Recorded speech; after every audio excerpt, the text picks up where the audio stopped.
10 miles of any of our temples. So that was his food for life. So they have, it talks about it here. Here's the Australian festivals. They send their trucks to all the music festivals. And one festival crew member says, I often hear our clients at music festivals say, they've been waiting for us all year. And so it's a very popular program. Now here we see one cooking pot. It's as big as a boat. I thought it was a boat at first. But it's a cooking, you would get lost in that pot. It's so big. There's these little boys, they look like children, but they're grown-up men stirring the food up in the pot up there. And that is, let's see, does it say where that is? Tokyo, Japan. And it's free food. So this is, Prabhupada's started it, and now it is spread all over. These are the children, some of the million children in India who are getting meals at lunchtime. And this is Nelson Mandela dancing at a Food for Life function, Food for Life for Children in Africa. And he was very favorable to our movement when he became president of South Africa. And he was coming and he was joining in the festivities often. And he would offer obeisances to Prabhupada and Garland Prabhupada. And here is what he said. Another important building block for new democracy is the love and goodwill we show to each other. That is the spirit of Masakane, or bringing one another together. It is also the spirit of today's festival organized by Food for Life. So that was his appreciation. It is appreciated by the leaders. And I think also on that day he accepted, because he saw the children dancing and there were different races, and this is the happiest day in my life. Yeah, that's right. Yeah, he said that. And it wasn't on the stage, but when he was going home, and when the devotee was asking, so how was the program? And he said, this is the happiest day of my life. Yeah, it is. I'm sure he's born in ISKCON now. He left his body, but he was a very good friend of ISKCON.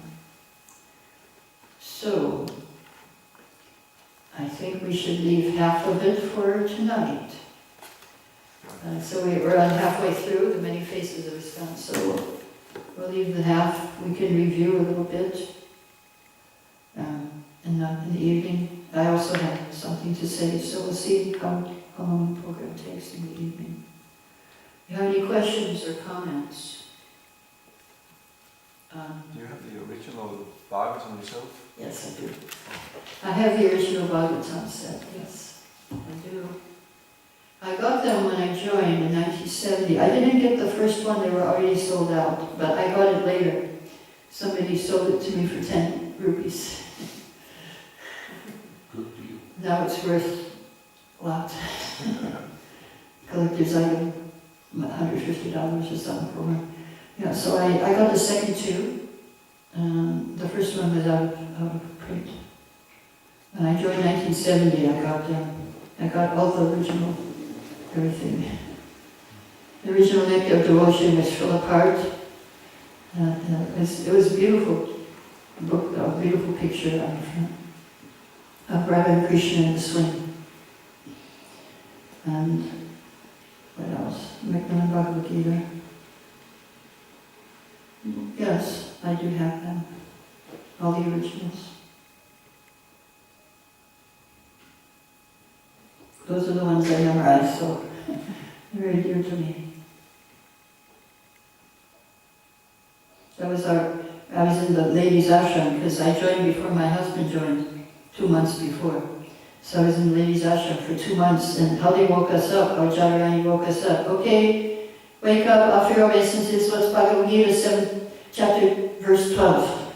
We have to, first thing in the morning, we have to tell that. I memorized the whole Gita in the first 2 months. I was a devotee. Yeah, we had to do it. Ladies' ashram. The whole Bhagavad Gita? Yeah. in English. We didn't have Sanskrit in those days. And we had the small Gita. There was a small purple one before the big one. But that was also by Macmillan, but it was small. A small, abridged version. 68. Yeah, 68. I joined in 70, so I had that small one, and I memorized it in English. And then in 72, we got the Sanskrit as well. So yeah, it was, we had Nectar Devotion came out in 1970, and Krishna Book, the first volume, came out in 1970. Already the only books we had were the first canto, Teachings of Lord Chaitanya, Ishopanishad. Those were the only books. And then out came Nectar Devotion and Krishna Book. Yeah. That's all we had in the first, in 1970. Then in the beginning of 71, they published second canto in installments, chapter by chapter, the first 6 chapters. Then I was sent.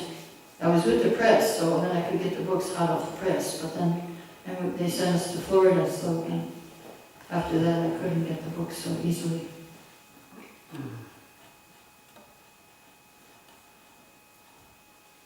Any other questions or comments? This preaching is the essence, books are the basis and so on. Actually, what does Prabhupada say that? Yeah, I know. I searched on database, but I didn't find it. So I heard this, he told it to Tumala Krishna, but it's not recorded. So that's what I heard, is that he told it to somebody. Then after we started using that phrase.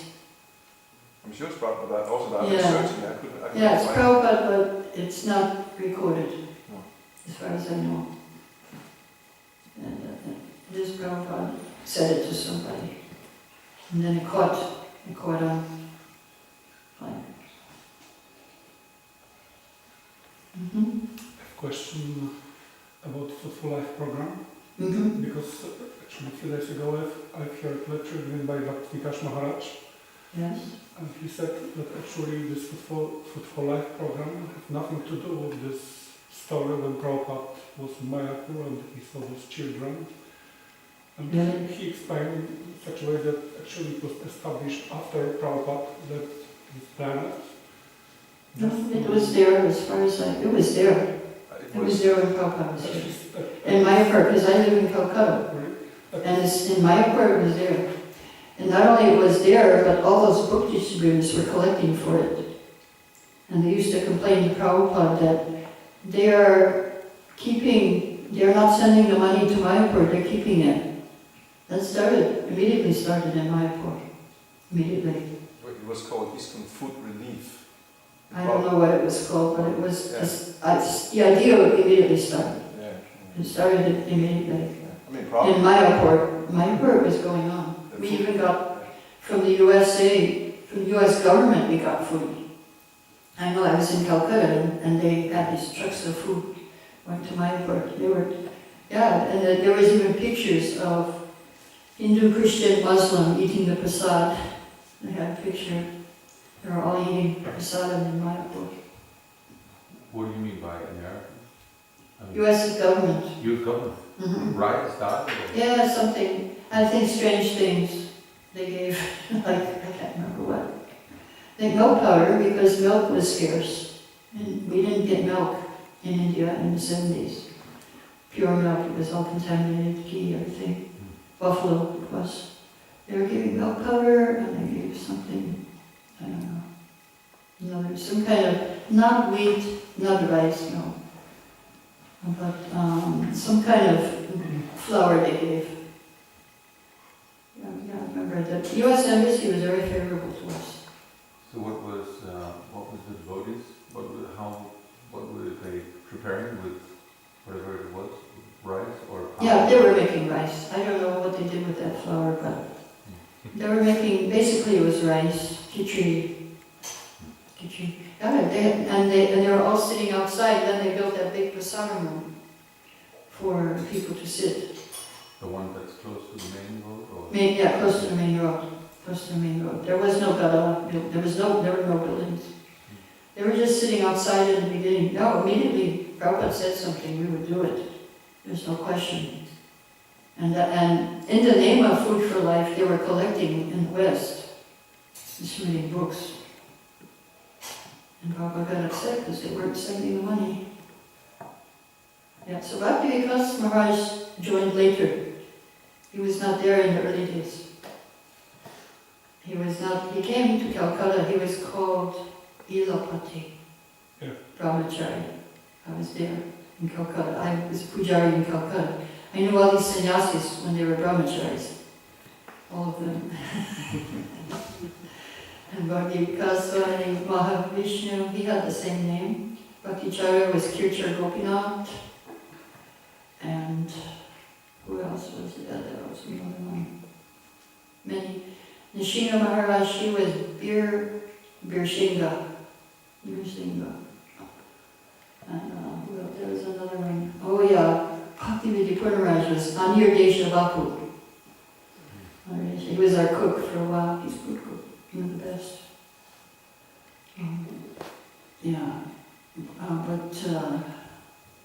Bhakti Vikas Maharaj was not there when Prabhupada implemented. He should have known. He was in Calcutta. I don't know if he went to Mayapur. Must have. Should have seen the Food for Life program. Just technically speaking, it's like the Food for Life name was from... Oh, the name. But the principle is there. I mean, Principle. Robert talks about ISKCON Food for Life. The letters where Prabhupada writes that money collected in the name of ISKCON Food Relief must be given 100% to ISKCON Food Relief. Yeah, so the name was changed, but it's the same idea. They said Food for Life, okay, you change the name. Food for Life, the same idea is there that you distribute prasad to people. Yeah. But, I mean, it was going on. It was going on. Yeah. You listed all like these different achievements. Mm-hmm. I read Vaisheshika Prabhu's book, Our Family. Our Family Business, I did too. And he's also listing a lot of these achievements in the end. And then he's quoting Prabhupada saying that whatever we have accomplished, it's simply due to book distribution. Mm-hmm. And Prabhupada, he said that quite a lot of years ago, and Vaisheshika, he's putting in the present context that everything is simply like it's due to book distribution. Would you say that's like applicable analysis? Well, I also have a quote where Prabhupada says, whatever we accomplished is from you people chanting Hare Krishna. Because you were hippies and you were taking drugs and you could not do anything. But because you're chanting Hare Krishna, therefore. So you could also say that. Actually, Prabhupada always put the two together, that Kirtanaya Sarahari and Nityam Bhagavata Sevaya. That by the chanting, we can understand the books. And he said that this is in a memory about Srila Prabhupada, he said, by chanting Hare Krishna, we'll be happy, and by reading the books, we'll be convinced. So the two have to go together. So when we chant Hare Krishna, then we can understand what the books are saying. And when we read the books, then we're convinced to chant Hare Krishna. So the two have to go. Everything is book distribution and everything is the chanting too. That he also said. And one without the other, it's like religion without philosophy is useless and philosophy without religion. So those two have to go together. Religion and philosophy, chanting and the books. And actually, many lectures, Prabhupada says that chanting Hare Krishna and reading Bhagavatam is not different. It's also kirtan. They're both kirtan. They can both be put into the classification of kirtan. The Bhagavatam, reading Bhagavatam, and chanting Hare Krishna. So I would say that it's true. It's true if you consider that it's kirtan. But also you have to understand that the holy name is the basis of Bhagavatam. Without that Harinam Sankirtan, then we would not have run on the streets. And done that. And then it's like Brihad, he said Brihad Madanga is the book. So yeah, it's really not different from chanting Hare Krishna. You have Madangas on Harinam, and then you have the big Madanga. But I would qualify that. People might get the wrong impression and say, okay, we don't need to chant. And that's what happened.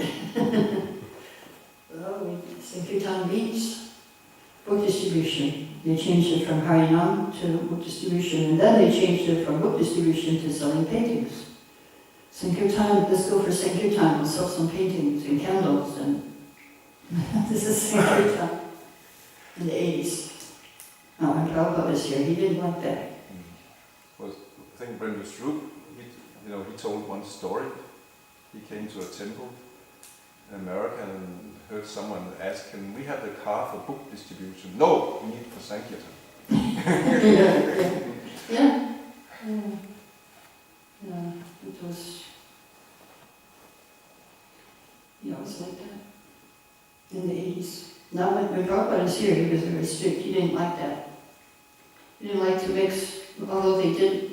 I just was reading something, Tamal Krishna said, oh, Prabhupada, we give a pack of incense. If they give a donation, we give 4 packs of incense. If they give $1, then we give them a book too. But first we give the incense. And Prabhupada said, no, you don't need the incense. Then Tamal said, well, then our book distribution will go down if we don't give the incense. And I said, okay. It's like, I don't think that, that's not going on. no, that was in the 70s. Yeah, but also talking about the 80s where Oh, the 80s, there was no book distribution. deviated. Yeah. But that's, I think we're back, so there's no one who's, Yeah, now it's not together. Vaishishika separated. yeah. And also, the Paraphernalia. movement is to a large degree congregational based and supported, so there's not this massive collecting for, Yeah. this, that's not, Yeah, maybe. I think that in India it goes on side by side. In bookshops, there's so much paraphernalia. oh yeah, but And in the Japanese Sankirtan also, so much paraphernalia. okay. But from what I have heard, it's still going on. But not too, but the books are the main thing. Yeah, but I think it's still mixed up there. Well, pictures, DD pictures are there, and neck beads in India. But that's also necessary. But this going out and exclusively selling anything, caps and stickers, And stickers. just to collect It's money. going on, but not in ISKCON. Now everyone's trained up to do it for the family maintenance after being in ISKCON. It's going on, but not as part of the temple activities. No, it's not part officially. It's not ISKCON, but it's ISKCON devotees are doing it. In America, at least. They are doing it. Not the temple devotees. There are no private temple devotees. But the grihastas are doing it. Yeah, so Prabhupada, he didn't like to sell other things.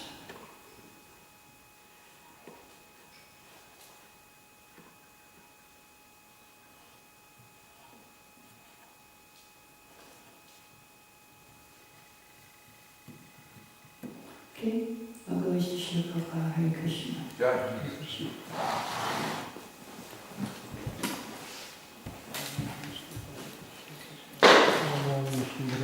Krishna, Krishna, Krishna,